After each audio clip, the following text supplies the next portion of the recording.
Across the Pond Golf Podcast, a discussion about performance and enjoyment in golf and life.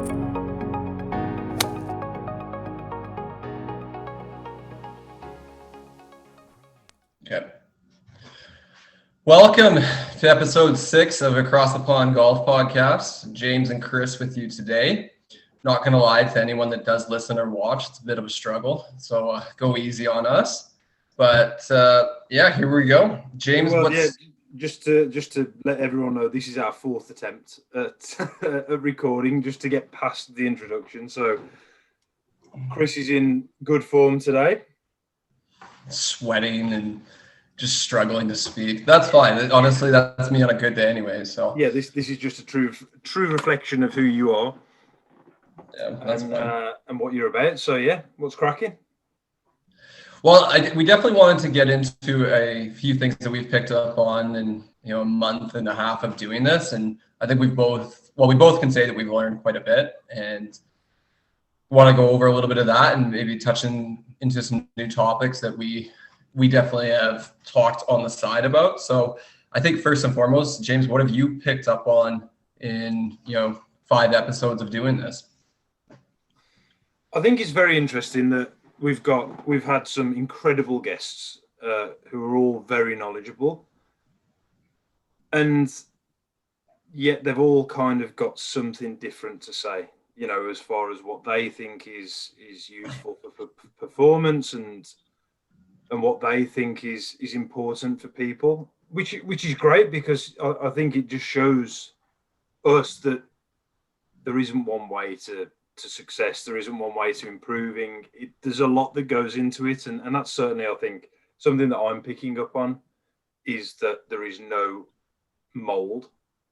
You sort of have to create your own. Yeah, and I think really for me the biggest thing is to create your own feedback system, so that you've got good statistical data, firm feedback that would indicate where you're strong, where you're weak, and where you need to work, and then get to work. And then by continually using that feedback, you can then say, you can see if you're improving or not, and you can try something and you can say, okay, that didn't work. I can clearly see it didn't work. Let's try this, and then do it again and do it again and do it again. And it's a slow road to improvement. Unfortunately, you can improve fast, of course, but in order to gain immense skill in anything, then I think you just have to do it day by day and just keep doing the work and keep learning. I think that's the biggest thing that I've taken from it all. Yeah, I like that. It is an interesting area where you try things and you don't want to get in that hamster wheel where you feel like you're always spinning, or kind of tires in the mud thing where you can't ever get traction. And I think you definitely want to give some things that you do try enough time to kind of see how they come through. Not going to the range one day and hitting 5 balls with one feeling and saying that didn't work, and then we're going to try something else, and nope, that didn't. That was good. And we talked about this on the side, I think it was a couple weeks ago, where inevitably in any sport, you are going to have good and you're going to have bad. And Paul touched upon this with his, 50 average, 25 good, 25 bad. But if you're, somewhat athletic or whatever on a range, and you're going to try and feel one thing or another thing, you're going to hit some good shots. And we definitely feel as though back in college for us, we would play around with feelings all the time. And college. It's in professional golf. Yeah. But we definitely where you kind of mix around and feel like you found it or whatever. And we talked about that one with Paul. But no matter what, you're going to hit some good shots, regardless of what you're trying to achieve, whatever idea you're going to run with. You're going to find some good ones. But yeah, I do think you want to see what works for you the best over a course of a period of time. And that just gets right back to tracking what you are, where you're at and what you kind of do well, and be able to look back and find a base ground of where you start with something and how to continuously slowly get better. Yeah, and I think a couple of points to sort of expand on that. If we use the other sports analogy, let's say like football, for example, or soccer or whatever you want to call it. It's how often do you see teams? How about the Wolves? How about the Wolves? Well, let's just talk about the Wolves. Let's talk about them. 3-4 weeks ago, the manager was going to be sacked. Everyone was crying out for change, and the results weren't going our way. And you and I spoke about this at depth, and you say, but if you break down a 90-minute football match, there are so many things out of your control, and there are so many things that are subject to luck anyway. And like a shot that takes a bit of a different bobble or doesn't take a deflection or one thing or another, and it all leads to 3 points or no points. Manager keeps his job, manager gets sacked. And I think that we're all so quick to abandon ship when things start to get tough, but it's the same in business, it's the same in sports, it's the same in anything, that you're going to have peaks and you're going to have troughs, but you want the overall trend to be trending up. And that's all you can ask for, but you have to have a big enough data sample to be able to see that. And what do you think? I mean, as far as data sampling, like, you know me, like I love my spreadsheets. So, but that's not for everyone. What would you like for yourself? How would you track your data?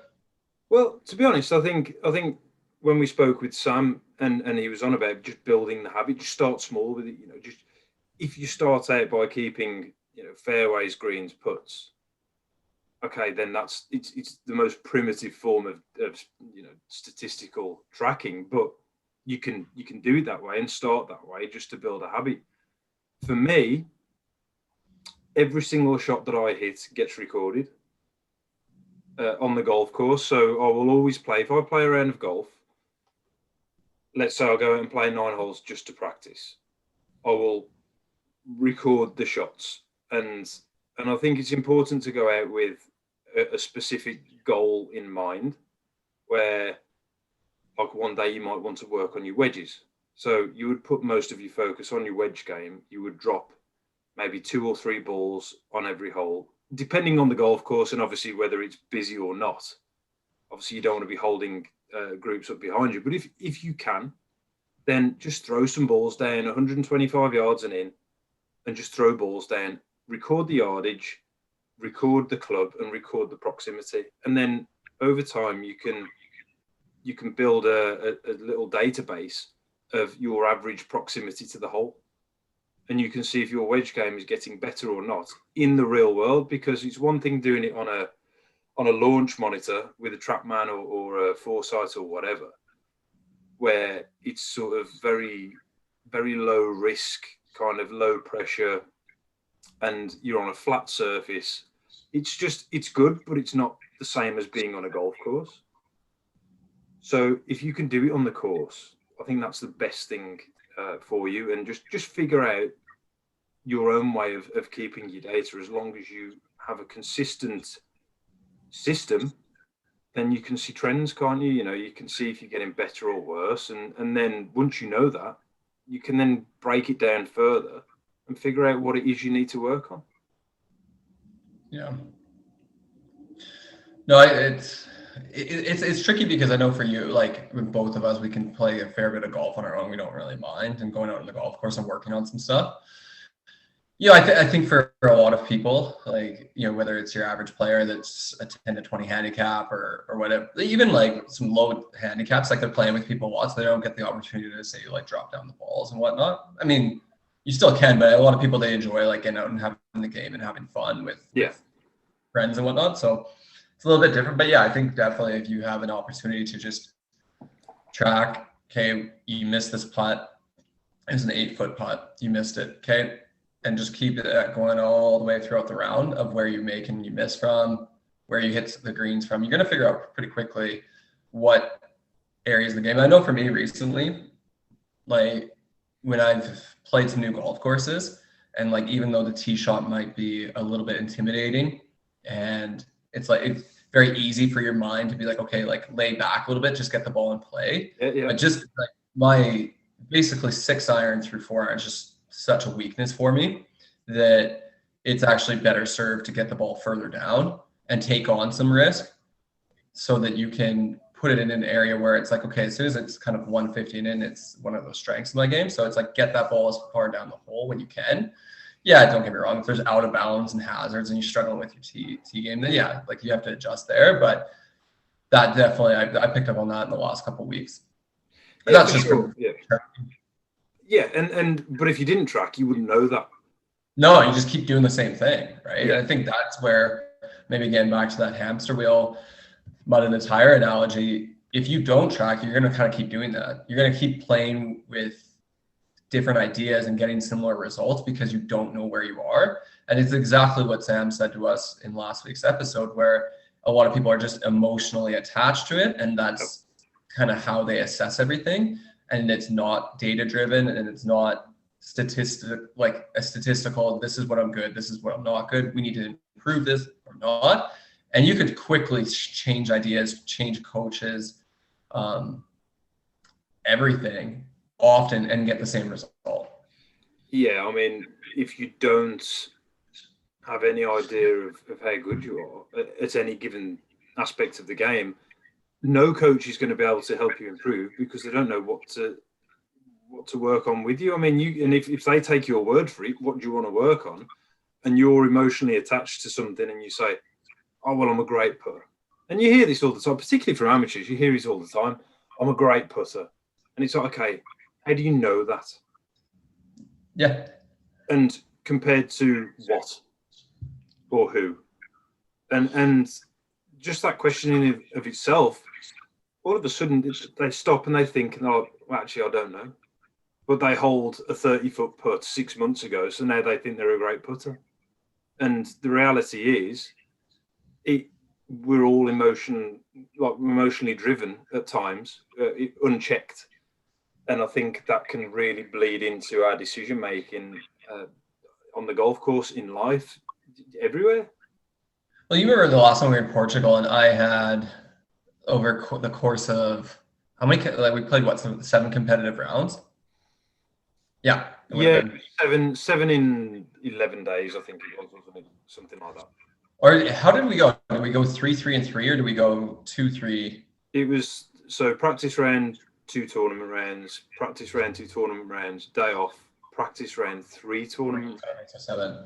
So yeah, I would have been over the course, and then obviously, going back years for me, like putting definitely was a strength.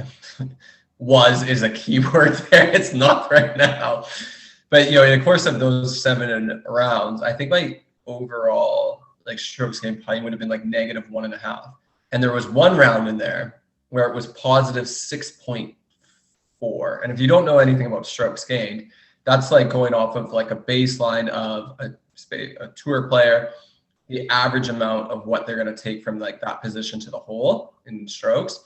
So long story short, if you are basically within 2 on either side, if you were 2 strokes gained putting, you'd be incredible, positive 2. If you were -2 strokes gained putting in relative terms to a PGA Tour pro, you're not good, but you're still an okay putter, maybe in all of golf, right? I'm not confusing anyone. Yeah, well, you're confusing me a little bit, but that's just a talent of yours anyway.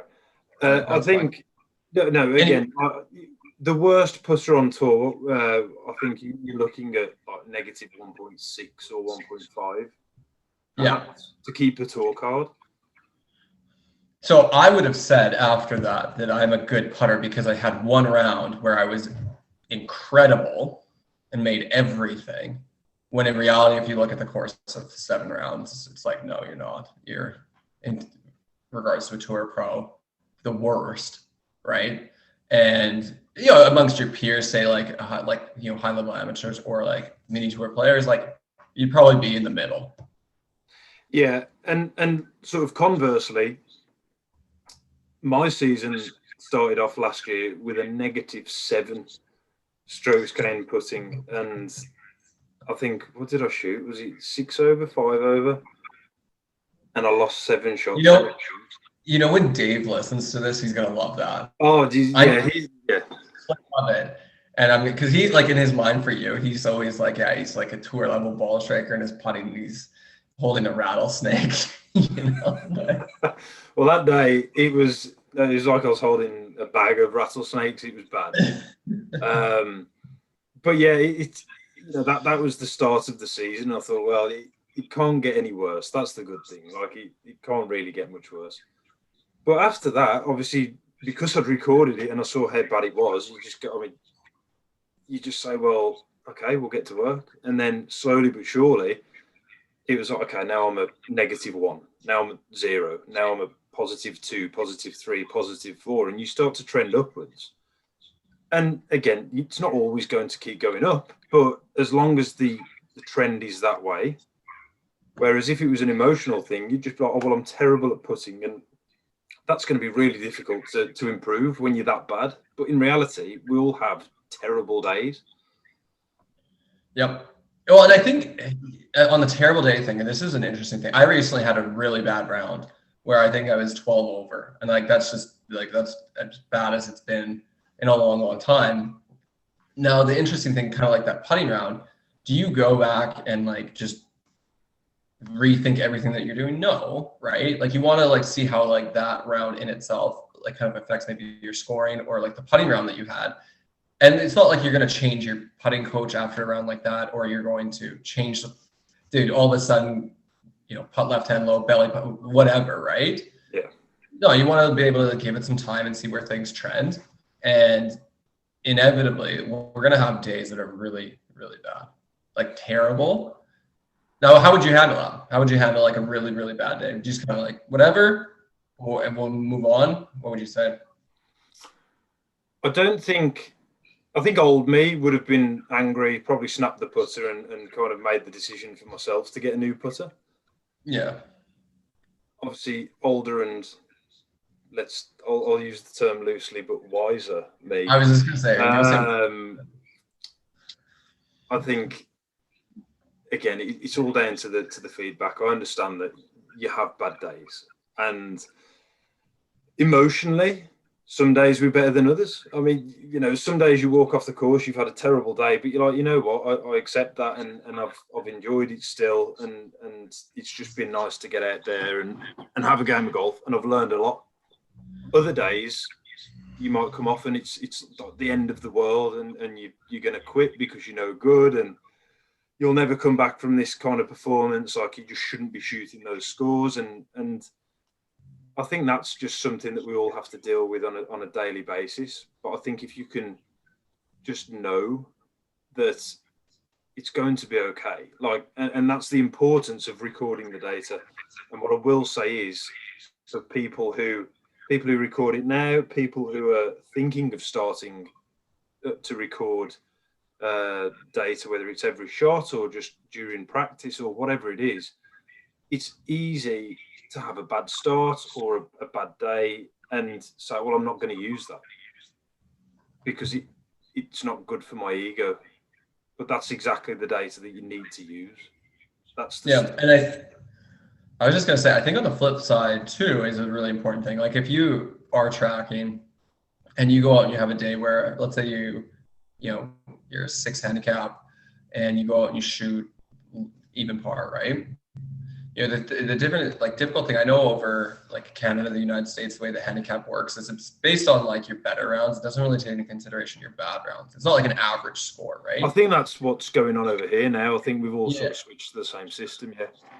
So, and like that's good if you're playing against your friends and whatnot, so that like it's fair, like it's a fair playing field.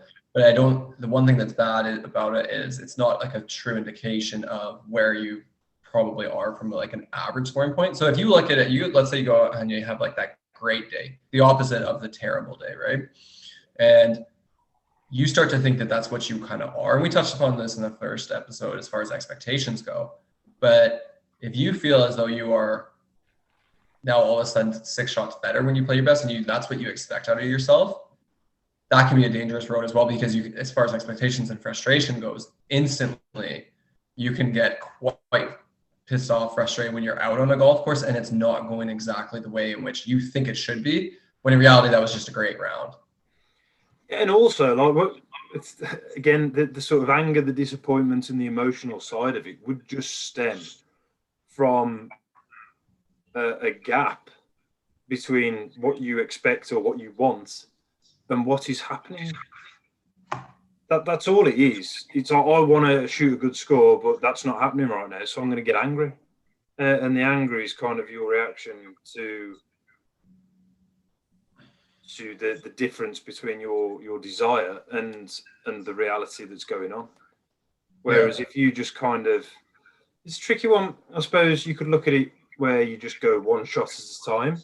Bit cliche, but I think in reality you can only hit one shot at a time. It's certainly true.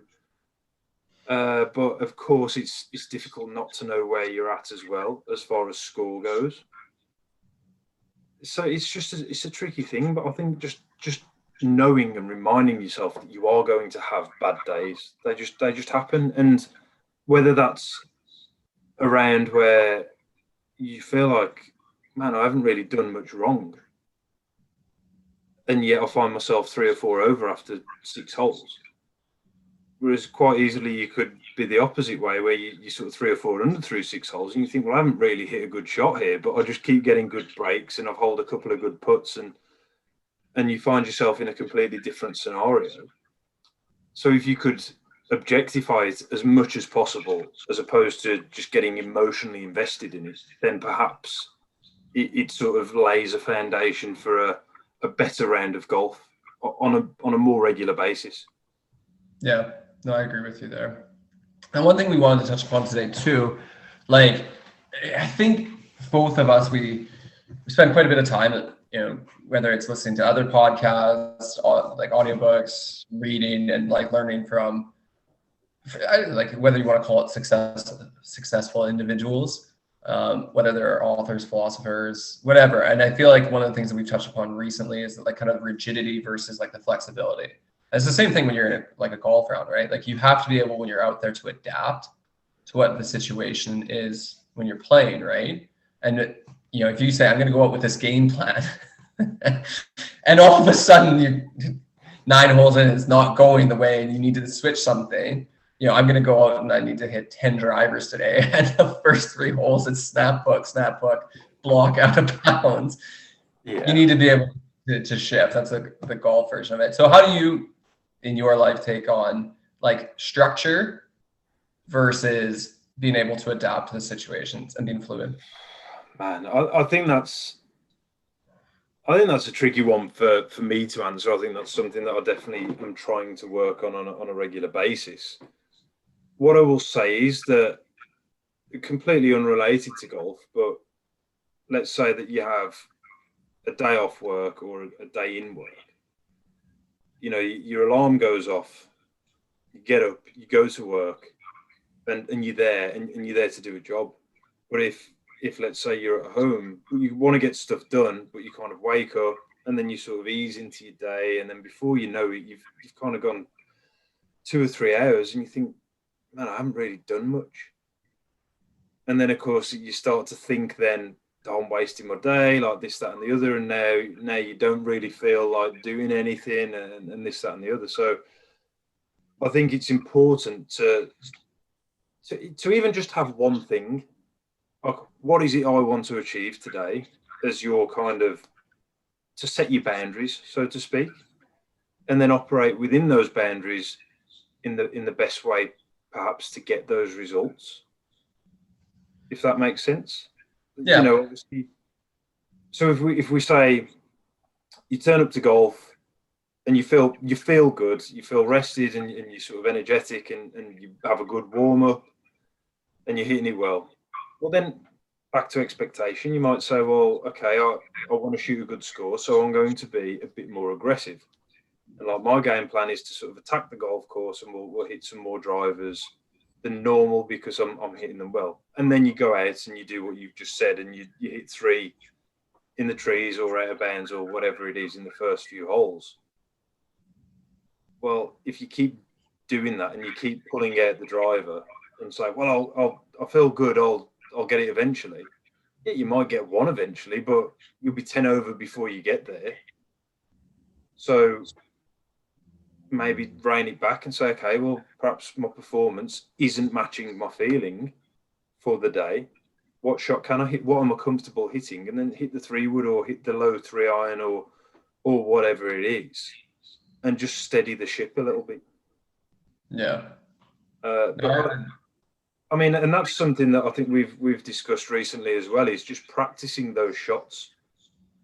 Like, what shots can you practice on a regular basis, get good feedback on? Again, I feel like we could create a drinking game out of saying feedback and data with this podcast. I like data. Data's nice. But if you're constantly practicing that way, where you're saying, okay, what shots can I hit, and I know that I could put in the fairway sort of 6, 7, 8 out of 10 times, then you just fall back to that. If the driver's not going well, just fall back to that and just steady the ship. Yeah. Well, I agree. And dude, you look at some of the players out there. We've talked about Rory a lot. How does it, like, you'd want him hitting driver every time, right? Well, he's not going to be like, his bad driver. He's going to be as good as anyone else's good driver, really. Yeah, like no, exactly. That's, again, getting back to like playing for your strengths. For sure. Yeah, I think, like, obviously, I think between, like, from the two of us, comparison, I would probably be a little bit more like structured and like having that structure. And I know that, like, having that on a daily basis, like, feels good. It feels like you're, like, for me, I know I'm always like achieving stuff. Whereas I know with you, one of the things, like, you can take something very far. We call you a splurger. That's James's nickname. But, like, you can be doing something and you can go for an extended period of time. Whereas, like, for me, I'm a much more, like, I don't know, like, if I, like, have an attention deficit disorder, but, like, I need, like, something for a little bit of time and then that's it, right? And, like, it's probably got something to do with the excessive amounts of caffeine running through your system at any given point. Well, there's been 2 of these giant mugs. Like, I don't really know, like, what's going to scale this, but I will scale this for someone. This is really getting beyond the point. We hope we're improving your lives. Here's your regular mug. This is the one that I've been drinking from. Yeah, I mean, that's a decent amount of coffee. Yeah, well, I like it. Anyway, so, yeah, and I know one of the big things in life, and I work in sales, I have to be able to adapt a lot of the time, but I also like to, like, always when I get to work, okay, what's important today? What do I need to, like, get done? What's, like you said, what's the one thing? There's a book that I read years ago. It's called Organize Tomorrow Today. I can't remember the author's name, but essentially taking, like, the 3 most important things on a day and, like, getting those things done and out of the way. And if you don't achieve anything else throughout the day, at least kind of like what you said with the most important thing, you feel as though something's been achieved, right? Yeah, and you're just ticking something off, and yeah, you kind of get that little dopamine spike, I suppose. You've done something, it's like, all right, now I feel good. You could either take it 2 ways. You could go, right, well, I've done something there, so I'll just jerk off the rest of the day and just kind of, that's it. Yeah. Or it could propel you to move forwards. But I just think that, from my own personal experience recently with doing this, man. I mean, look at you before this podcast. You couldn't speak. Your eyes were shut. It was a normal thing for me, man. You're welcome. But for the people listening, we genuinely said, well, if it's trash, we won't record it or we won't post it because it wasn't feeling great. And people are probably listening going, no, it's definitely trash. Don't post it. But, why did you guys do this? Yeah. This is an hour that you'll never get back in your lives. I'm sorry, but, it's one of those things. A golf coach, the first golf coach I ever had in high school, James Fair, and he said about going out and hitting golf balls. Now, this is relative as well to, like, I think how you feel on the day, where your body's at, and whatnot, and we can talk about, like, whoop recovery and stuff. But, like, just if you are thinking, he always said, if you're thinking about going and hitting the golf balls or going and practicing or playing, and you're like, should I go and do it? Like, just go, And I think that get there, And then even if you just go for like 20, 30 minutes, you get something kind of productive. It's like the same thing. You're like, okay, I went and did this. This was good, or I don't have it today. Let's hit the bricks and we'll try it again, right? And we had this last night with my work where we're like, should we go for dinner? Like, I don't know, like we didn't have a great day and whatnot, but we were planning this dinner for a while, and we were all kind of like, whatever. And the boss just said, he's like, no, we're going. He's like, if we get there half an hour, worst case scenario, we have quick food, we get out of there, right?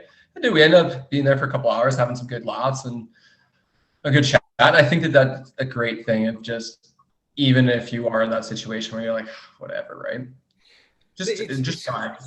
It's kind of, just to drop some knowledge out there and a little quote. But like Mark Twain, I think it was Mark Twain, but he said, right now. Yeah, you're going to scold me if this isn't right. But he said, and I quote, I'm an old man and I have known a great many troubles. It's just most of them never happened. Or something along those lines. Let's call that a paraphrase. But I'm gonna fact check you right now. Yeah, well, you can check and I'll expand on that. You keep going. But it's just incredible, these stories that we kind of make up in our heads. Like, oh, I don't feel great, I don't want to practice, and I don't really want to go out, I don't want to do this, I don't want to do that. And this brings me back to the point of boundaries and sort of how do you get one thing done. In reality, you've just got to start anything, start something. If you're trying to write, if you're trying to record this, you smirking because I've got it wrong? No, you got it right. Oh, did I get it right? You got it right. Yeah. Yay. 10 points to As he's got like a list of quotes behind his computer and reading off of it. Yeah, I've got them everywhere. But yeah, it's I think starting kind of gives you motivation. I don't think you wait for motivation or inspiration or whatever it is. I think you have to start first and then it will come. Mermaid in the ocean, man. That's exactly right. Yeah. That's exactly right. It's still my favorite saying of all time. I don't know what it means. I don't know where I was going with that one, but so yeah. But what would you say as far as getting stuff done and sort of the whole motivation discussion? Because it's a bit of a dirty one. Yeah, I think when we talked about this, like the little topic of rigidity and flexibility, I think the thing for me, it's going to be different for everyone, but I know for me, like having like those little things I want to do every morning or at any time of the day, whatever it is, and like being able to, like, I like ticking things off. It feels good, and it's like you are accomplishing something. And it's the same with golf, right? If you go out and you have a practice, like, okay, you got 45 minutes an hour, like what do you want to achieve, as you said earlier? And I think, having that one thing and then going from there and being a little bit flexible. It's like these conversations that we've had with people. There's little notes that we have of what we kind of generally want to get from that person, but you're going to let things go in that conversation that come up that you had no idea about, right? And it's the same as whether or not to go and do something or not go and do something. Once as you're there and you're trying it, you are going to learn and find out a lot more. There's one thing with, hiking, where I've spent a lot of time hiking in the last 4 years, and an hour drive to the mountains, it's like, should I go? You get there and you like, some of the pictures that you get to take, some of the things that you get to see with your own eyes are just incredible.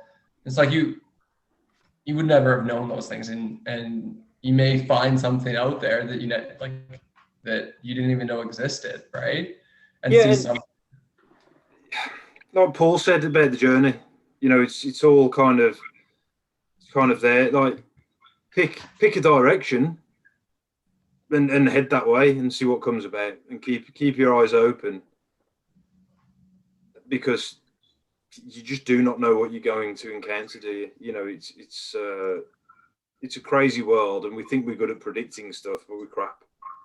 We're really bad. Yeah, no, it's true. Now, this is something as well that we've discussed at length recently. That's like the healthy relationship with something, whether it's work, golf, a relationship, anything, right? And I think like kind of to touch upon one area of that with golf, for example, we talked like a budget, right? And for you and I now working 40-hour weeks, maybe even more, right? And not having what we say had in college where, yeah, we went to class and we still had to like study and whatnot when we got home from the end of the day, but we kind of had unlimited time that we want, like if we wanted to, we could spend at a golf course, right? I know for me, I find it difficult only getting out and probably practicing 2 to 3 times a week and playing once a week. I'd like to do it more, but at the same time, there's rent to pay. You're getting a mortgage coming up here in a little bit, and it's if your missus sees that reaction, oh god, it's just too much grown-up stuff all at once, isn't it?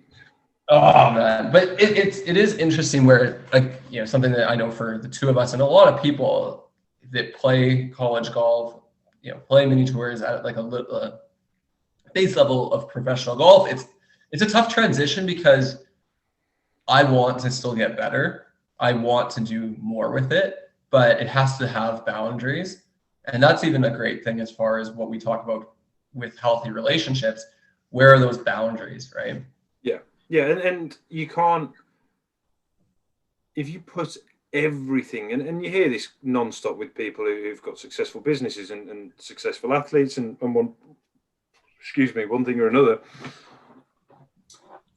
And it's all about the immense sacrifice. Now, obviously, as we know, that everything in life is a transaction, isn't it? Whenever you gain something, you're giving something else up. Whether it's you get the new car, but giving up all the money to get the new car, or you start rock climbing, but then you spend less time with your family. Whatever it is, there's a transaction. So, like you say, have the balance and be aware of what it is that you're willing to give up. And don't sort of let it spiral out of control, because it can. And as we know, it can spiral out of control quickly. And then you end up 3 or 4 years down the road and you think, oh my God, like I've not done anything, or every single penny that I've earned has gone into this thing. Every single 3 seconds has gone into this thing, which is fine. But if it doesn't work out, which unfortunately the odds are slimmer than slim. Yeah. What do you do then? Because it can get people into a lot of trouble. And I know that in the self-help world, there's all this sort of, you've got to believe in yourselves and you've got to push yourself and just work harder than the next guy and this, that, and the other. But the reality of it is there's so much luck involved. You could get a guy that works 2 hours a day and you work 12 hours a day, and that's the guy that gets it. Yeah, and I think that that's a great point where, do you actually want this, right? We talked about this 2 days ago, and I know an individual and works as like a very important thing to them, and money and having a lot of things as far as like properties go and whatnot. And it, in their minds, like it requires a lot of work, right, in order to get that. Now, and easily you can look at that and you can be like, well, that's what I need to do in order to have that. But I think it's a very important thing to like step back and be like, okay, hold on a second, do I want that, right? And why? If yes, why? Why do I want that, right? And is that like whatever exterior force that you're feeling towards it? Who knows, maybe. But with the golf side of things, I think for both you and I, being able to ask that question to ourselves 2-3 years ago. Now, don't get me wrong, it's been a great 2-3 years. We've had awesome trips and we've met a lot of cool people. And that's part of the reason I think why we started this. We know some really good minds, and we want to share that with people and connect with new people as well. But I do think if we could have asked ourselves, a while ago, hey, do I really want that? Or do I want maybe more of this, whether it's say like with the family time or whatever it could have been, right? That we feel as though we've gotten more in our lives now. But again, that brings us back to the point of sort of heading in a direction and keeping your eyes open, because we've been fortunate enough to be around some of these great people who've had a massive influence on our lives. And fortunately, we sort of were able to see that they were pointing us in specific directions. And then we kind of started reading about this thing or that thing or that thing. And it's kind of been a very slow but steady transition into saying, all right, well, maybe it's not the playing side of it that's so attractive, but just trying to understand the performance side of it and like why things happen the way they do, or are there any rules at all? Is it just kind of a different thing for everyone? And it's an interesting topic in and of itself, and that's why we kind of started this, I think, is curiosity. Yeah, it's crazy. It's crazy to think that like, well, a game with a golf ball and a couple of sticks kind of can drive you to so much curiosity and wanting to learn and whatnot. And madness. And madness. And, so I played on Wednesday, and we're on, I think it was like the 15th hole at this golf course. And it's a little downhill, par 4, slight dogleg right.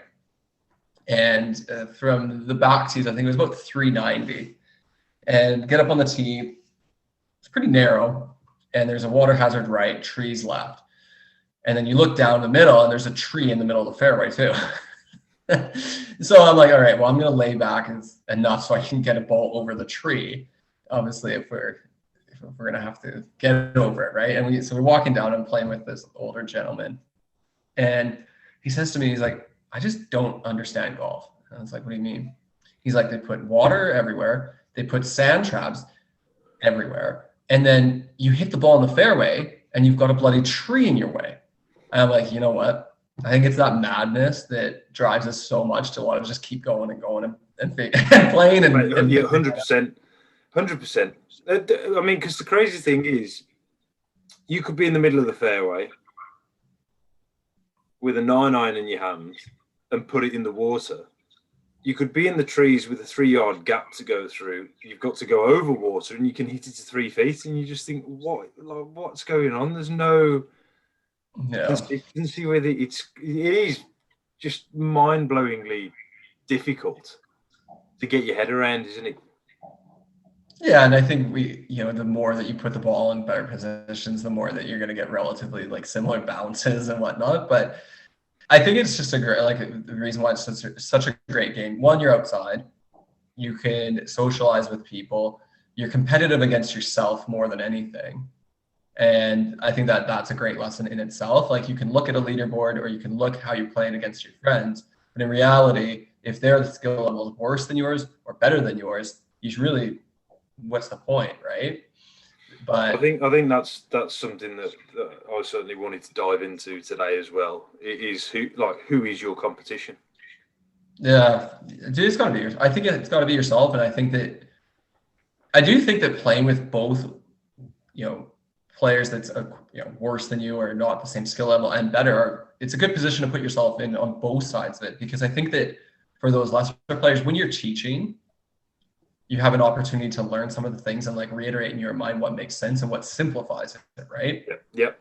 Said this to you yesterday where, my boss to me all the time says, Chris, if you were going to explain this to someone that, a child or someone that had no idea, how would you explain it to them? And you really just dumb it down, not even dumb it down, but you make it as simple as possible for that person to understand. I think that's one of the great things about playing with someone that doesn't have the same skill level, because it reiterates in your mind, hold on, you don't need all these great ideas. Just simplify it, right? Yeah, but what can you do more often than not and do that? Yeah, and on the flip side, if you can play with some players that are better than you as well, you can pick up on things that they do all the time and learn from them too. But you've just got to be willing to ask the questions. I think that's the key. And I think it's important as well. I mean, because that was Shad a couple of weeks ago, and he said that he quickly realised that like putting in short game for him was kind of his thing. Yeah. And I mean, we saw it straight away, didn't we? And so he now kind of tailors his game to that, and that's what he focuses on. Whereas you get a guy like Bryson, who's trying to do everything he can to get more distance and just play with the driver everywhere. And then sort of, like say Rory, for example, I mean, that guy, his putter, who knows what's going to show up on any given day. but he's that good with his driver that it doesn't really matter to him. You know, if he has a decent putting day, then he's competing. Yeah. But he knows that, so he plays to his strengths. Yeah, no, for sure. So I think, for you, when you're playing, as far as comparison goes and whatnot, like how are you, like with other people around you or how are you doing it? Like, how are you in your mind going about it? I think that it's just important to kind of know where you're at. Like if I'm playing golf with someone who's just unbelievably good, like just tearing it to pieces, and they're just knocking the flags out, and they're 6 under through 10 holes or something. I think it's important to remind yourself that person isn't your competition. As crazy as it sounds, like that, there's 100 and, like say, on any given day, even on the mini tours these days, you could have 100, 120 people, but on the big tours, 150 people that are in the field. That's a lot of competition if you're constantly saying, oh, I'm competing against this many guys. So I think it's important to remember that you're competing against yourself, sort of via the golf course. So you have to kind of say, all right, what have I got today? How am I performing today? Like whatever that guy's doing, that's on the side. That's got nothing to do with you, and it's got no bearing on you at all. You can only go out and do the best that you can on every shot, and that's essentially it. But it's really difficult to do, isn't it? Because you look at someone else and go, oh well, he's 6 under. Like if you're in the final group and you know that the guy that you're playing with, you were tied at the start of the day, he's now 3 under, you're level par. It's easy to say, well, I'm 3 shots back, like I need to push. But do you? Because that guy could go triple bogey and drop 6 shots in 3 holes or 2 holes or whatever. But you could then push and also drop shots, and then you don't win. Whereas just by doing nothing and just carrying on with your own game as you are, and just accepting that, okay, maybe I'll just shoot level par today. Maybe you birdie the last 4 holes. Who knows?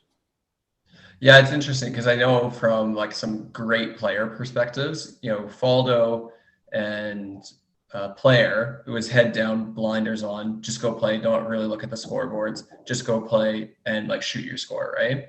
Then you got a guy like Jack.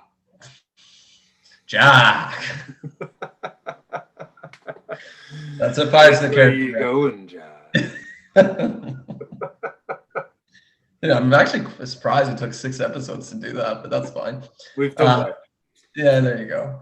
So you got Jack and you got Tiger. I know, one of the things that Tiger said in 2019 when he won at Augusta was, being able to kind of look at the leaderboards and see where he was on the golf course, and knowing that he had those holes out there in front of him, and knowing that, hey, if I play these holes well, I'm going to be right there to win, right?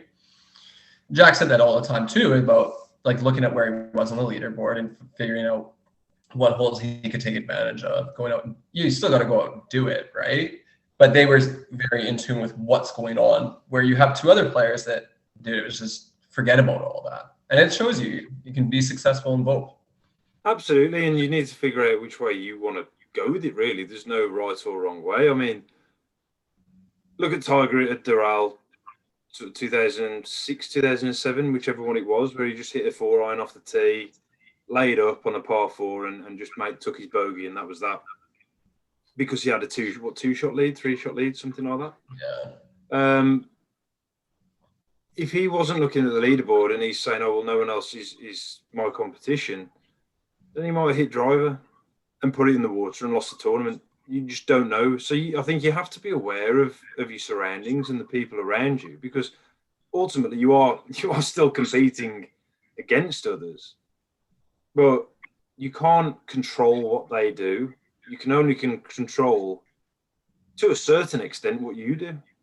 Yeah. And I think like if you're playing in a match and you're, say, 1 up, match play like 1 up, and you're on the last, and there's, you've got your competitor who's going first, right? And he plunks one in the pond. Well, that may now change your strategy. Like if he does it off the tee, where okay, like a bogey probably at worst halves the hole and I win, right?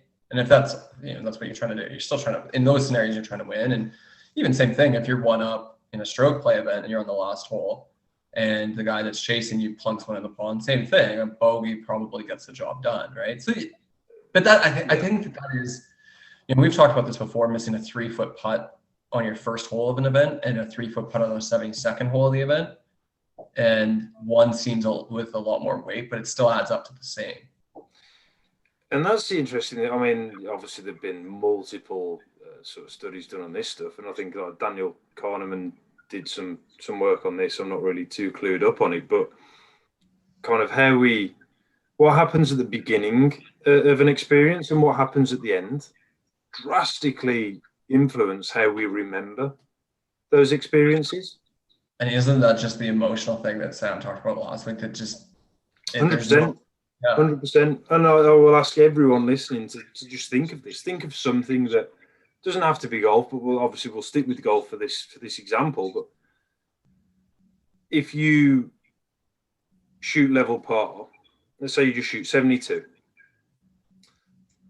but let's say that you get to the 9th hole, you've parred the first 8 holes, and then you go double bogey, triple bogey, you're 5 over, and then you birdie 5 of the last 7 holes, and you get back to level par. Versus you're 5 under par through 9 holes, and then you bogey 5 of the last 7 holes, and you finish level par.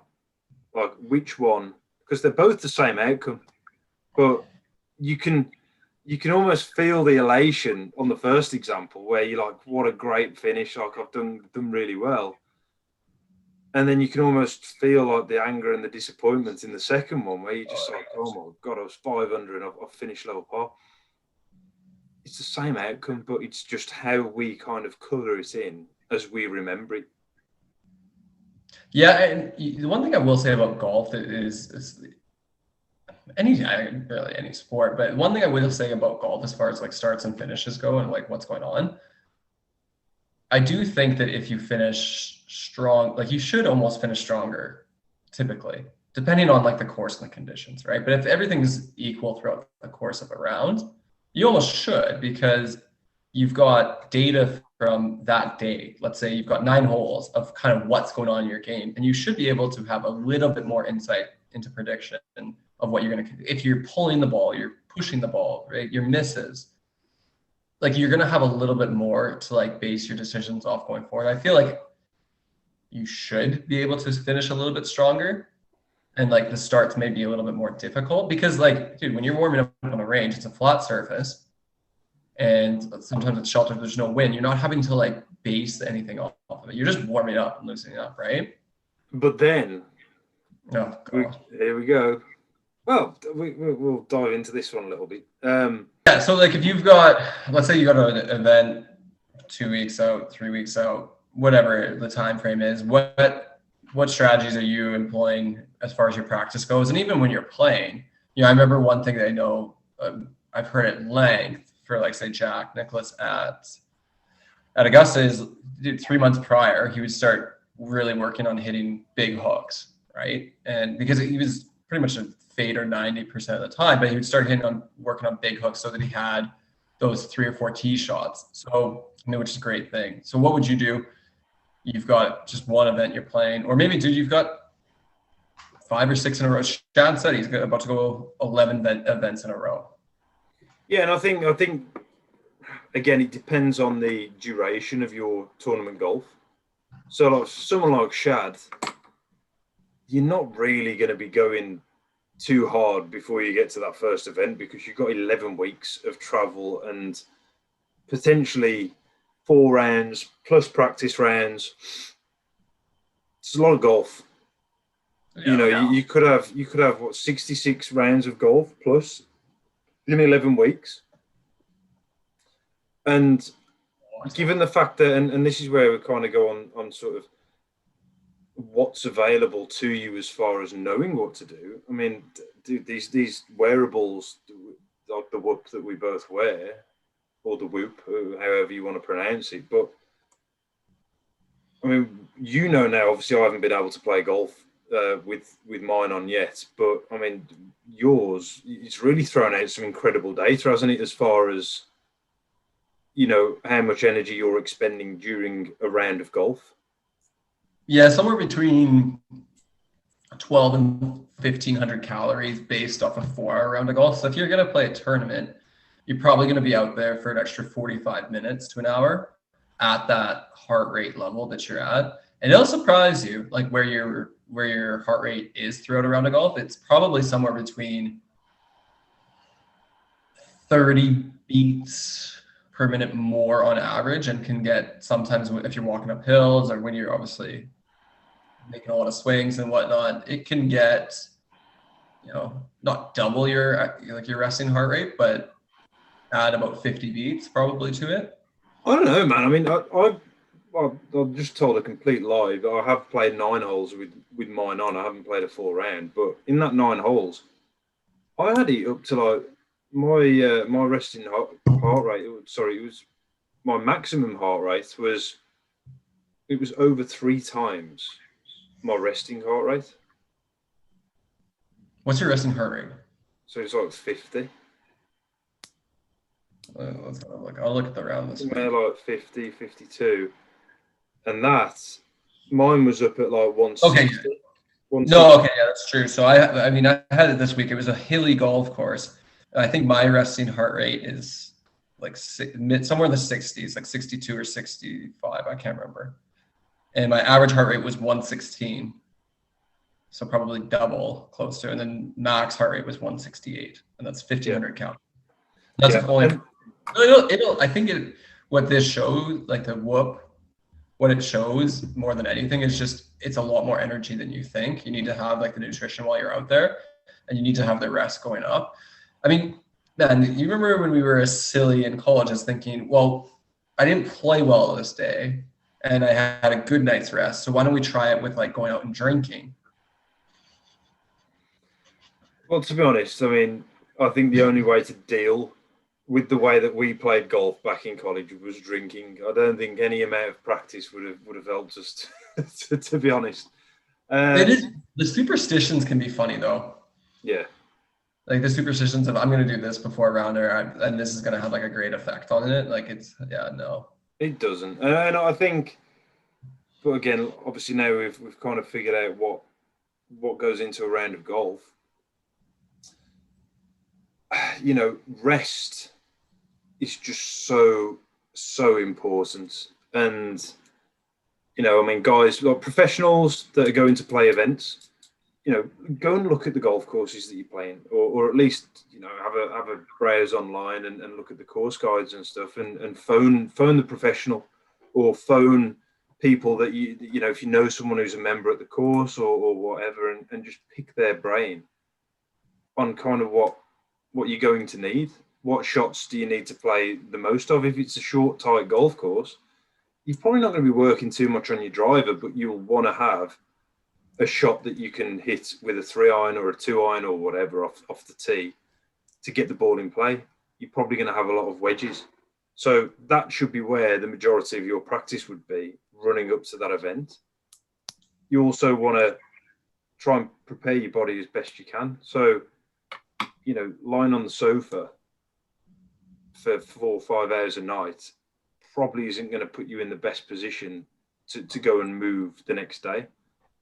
So you're better to go out and go for a 30, 45-minute walk. Go for a walk, do some light yoga, some stretching, some recovery movement patterns. Yeah. That sort of stuff. I think that is crucial, and that's something that we never did. I mean, mate, me. A few years ago, or even 2 years ago, we'd be at tournaments, and if I had an afternoon tea time or a lunchtime tea time, I'd be on the range at 8 o'clock, and I'd have a 2-hour session. Then I'd go and have an hour session before I went and played, and then I'd have another hour session after the round, and then I'd sort of phone my physio and say, "Oh man, why am I injured again?" Like, what? It's my movement. Yeah, it's Got to my be the movement. movement. Yeah, it's my swing. My swing's causing the injuries, not just the sheer amount of load that my body's going through. And I don't think any of us really realise how much load there is involved in a golf swing. Yeah, you're not supposed to be tilted and twisting around your spine like that. I don't think. As much fun as it is, and like that's yeah. Don't get me wrong. Like a poor movement will lead to more injuries, especially with the more repetition and whatnot, Yeah. for sure. But yeah, I mean, if you're overdoing it like that, and we've both been guilty there, up at night in a hotel room doing stuff instead of resting, trying to do swing work to figure it out, having huge sessions before and afterwards. Like the first thing you want to do when you get done around a golf is go eat. Well, go and eat, go stretch, go cool down, and get your recovery started straight away. And the problem is, and again, it's not so much a problem. It's kind of the culture and it's the way that it is. But I mean, most amateur golfers, you finish a round of golf, you're straight in the bar and you throw in 4 or 5 pints down your neck and you're eating some let's call it not healthy food, and you're just sitting down in a chair. Now, that's fine. Like it's fun. We know it's fun, and I'm sure everyone that does it will say, yeah, but it is fun. But I'll tell you what's not fun, and that's not being able to swing without being in pain, or not being able to stand up straight, or whatever it is, not being able to walk without hobbling because you've just neglected your body a little bit. And this is something that we'll get into. We'll get the experts on about this. It's a little bit sort of out of our depth to discuss it thoroughly, but I just think that rest and recovery, certainly from my experience anyway, and I know yours to some extent, it's just been so overlooked. Yeah. And we almost live in, sorry to just carry on and finish with this one, but it's almost like remnants of the culture that we're in. Like, you must do more. You've got to work harder. Whoever you're competing against, you need to work harder than they do. And it just doesn't get you anywhere, because if you're exhausted, your body's just so fatigued, you're mentally fatigued. What good work are you putting in? You're not learning anything. You're not getting better. You're just putting yourself in a worse position for tomorrow. Well, I think getting back to having that healthy relationship with something, for the two of us, not say obviously making money playing and whatnot, you really shouldn't be harming your body long term to go out and play and like have fun and enjoy it, right? That's definitely not a healthy relationship. And obviously you got to figure out what's enough and whatnot. But yeah, I think that mentality of continuously just find it in the dirt, it's pretty long overdue. I mean, don't get me wrong, like you still have to put in work and whatnot to get better. You have to put in a lot of work. Yeah, you do. But you also, I think, being able to, as the kind of whole premise of this episode is starting with something and figuring out where you're at, and then slowly getting better. If you go and you hit balls for say 2 hours a week, and you say, I want to get better, so I'm going to go out and hit 6 hours of golf balls this next week, but you're doing the exact same stuff that you did prior, you're only spending more time. You're probably not really going to get a better result versus figuring out a plan, using the time that you do have with the game and moving forward in a slow progression. And you can do it. You can, like, change is just going to take time, right? Whether you're working on a swing thing, putting, holing out, pitching, decision-making while you're out there, all the stuff that you can quantify, it just takes a little bit of time. But yeah, you got to put in work, but it's got to be sensible as well. It's got to be the right work. And I mean, there's, I suppose you really call it leverage, in the fact that don't start quoting pirates, please.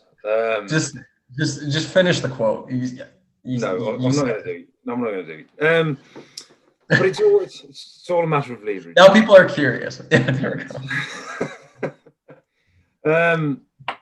But no, so it's, at the end of the day, if you're putting in a stock 2 hours, and you and someone else are putting in, or you and another version of you, let's keep it as close as we can, are putting in 2 hours of work every day, but one of you is just continually hitting 6 irons off of mat to, another target, or the same target, and you're just working on your technique because your technique needs work, versus the other you that completely varies their practice. You might do 1 hour of 6 irons working on your technique, but to multiple targets.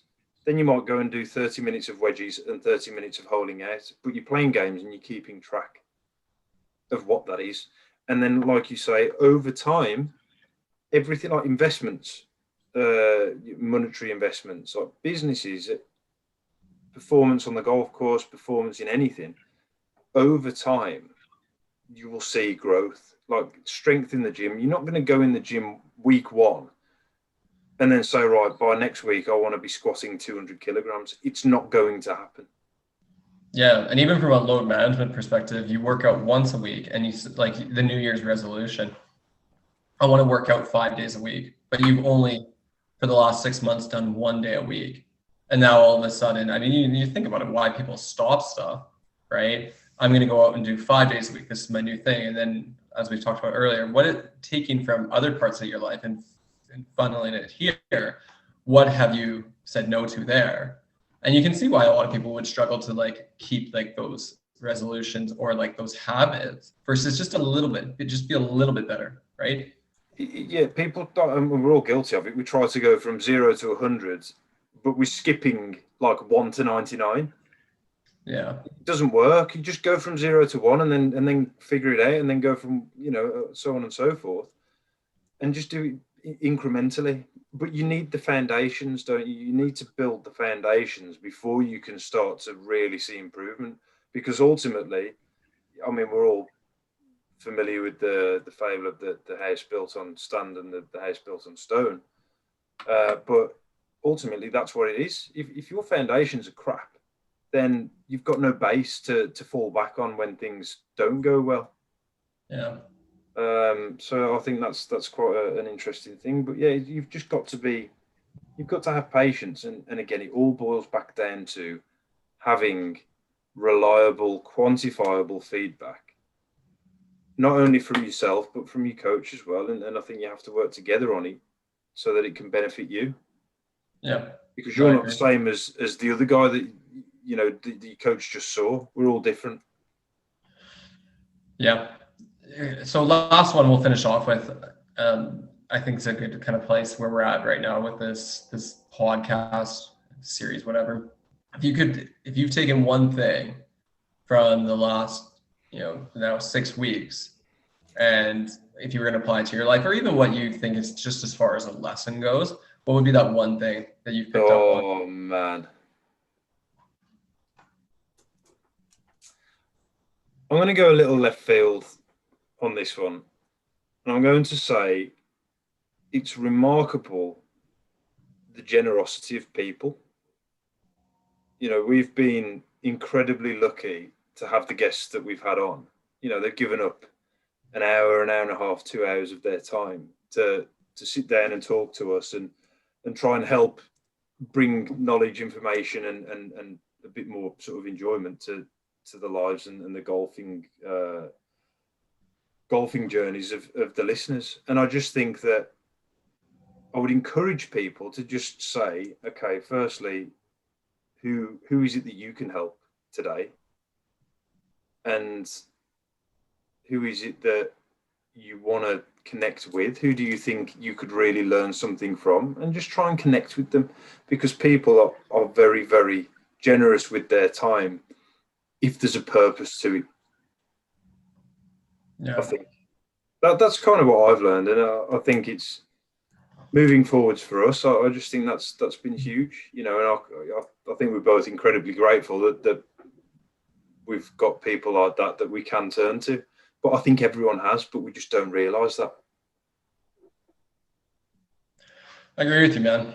I honestly, I don't think it's out of left field. I think that's the one thing you can take from this last little bit of time is just, how generous people can be and how willing they are to just help. Yeah.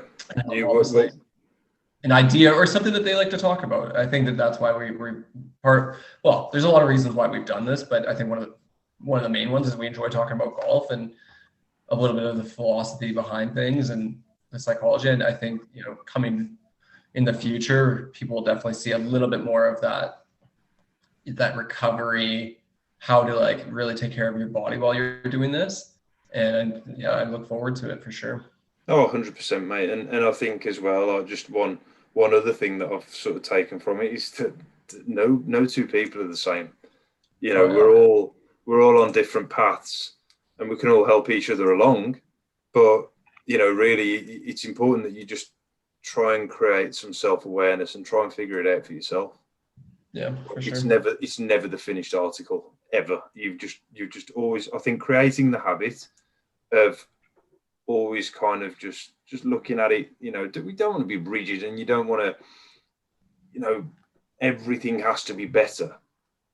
You need to balance it with relaxation and enjoyment. But the things that you do want to improve on, just make sure that you're constantly evaluating, looking at it and quantifying it as much as possible, because that really is how you will get better. As they say in Pirates, agreed.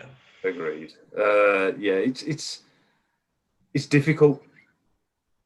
No one wants to feel as though they're not good at something, but the only way to really get good at something is to realise that you ain't that good. I mean, mate, remember when we watched our first podcast back, and I'm not sure that we've improved much. I don't know, but it was hard to watch, man. Because you start picking up on things that we could have convinced ourselves, oh, that was brilliant. We were really good, but then that's just it's an emotion. I think we knew from the start it was trash, but for whatever reason we keep doing it. So whatever. Yeah. Oh, that's good. That's all good. But yeah, no. I guess we'll just finish off by saying thanks to anyone that did listen and dealt with us for an extended period of time, and we will see you next time. Yeah. Take care.